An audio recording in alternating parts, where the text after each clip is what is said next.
nagme-make sense ngayon mga kaloys na talagang si Padre Damaso talaga ang mukhang nagpapagalaw. Okay? Kumbaga, siya yung master of cover-up, siya yung master of censorship, kaya siguro ang tagal. Okay? Di ba sabay-sabay nagpa-interview sila? Di ba after 7 days nagpa-interview ang mga players? Nung inalam natin bakit doon sila lumapit, itong dalawa. Okay? Ito revelation to mga kaloys na nagme-make sense talaga na gusto nilang i-control. Okay? Or gusto nilang yun na nga, i-control nila ang damage at yung gustong pagmukhain na biktima. Itong interview na ito mga kaloys, talaga, ang dami natin makakuha information. Di ba nagtatanong tayo, how come silang dalawa lang? How come kay Pia Hontiveros ba sila? Di ba nung nag-research tayo, bakit may trust sila kay Pia? If ever man, gusto nila yung script na maging effective. Di ba?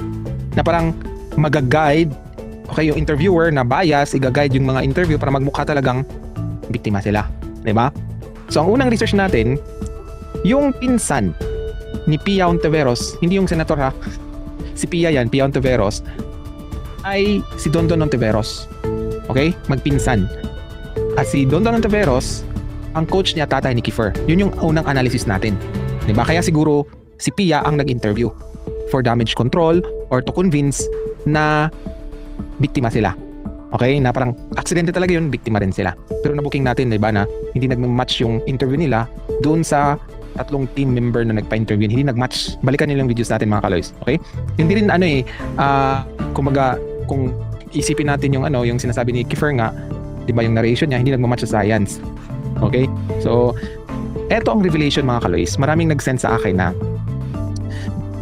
ang reason kung bakit si Pia nag-interview, i-share ko sa inyo mga kaloys. Ito po. Okay? So, nahalata na natin yung galawan ng Ateneo. Okay? Nagme-make sense na. Si Pia Hontiveros pala ay faculty ng Ateneo de Manila. Bingo. Diba? Nagets mga kaloys? Sinong presidente natin de Manila? Si Father Bobby Yap. Diba? Yung master of cover-up. Tinap niya, okay, the probability is very high na tinap niya si Pia Hontiveros. Ayan siya ba yan mga kaloys? Pero nandito yung pangalan niya Okay, sa baba, nandito yung pangalan niya. Diba? Nasaan yung Pia Hontiveros? Ayan. Okay. Sobrang linaw.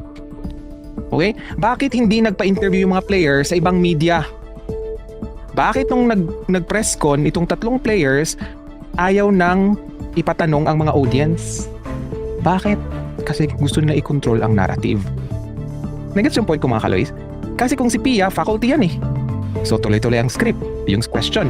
Pero kung independent media yan, mabubuking ang kanilang kasinungalingan. Di ba obvious yung mga kaloys? Yung move ng Ateneo? Kasi gusto talaga lang palabasin na walang foul play, kundi aksidente. Di ba? Right? Sabi ni Joe Pascual, yes, professor po siya ng Ateneo. Obvious na obvious. Obvious na obvious talaga ang galawan. Di ba? Kasi kung ibang media yan, like si Corina, or kung sino ba yung mga matindi talaga magtanong, di ba, na parang hindi make sense, mabubuking talaga yung mga players na nagsisinungaling. Right? So, see, kinontrol ng Ateneo, yung narration, Pia Hontiveros, faculty.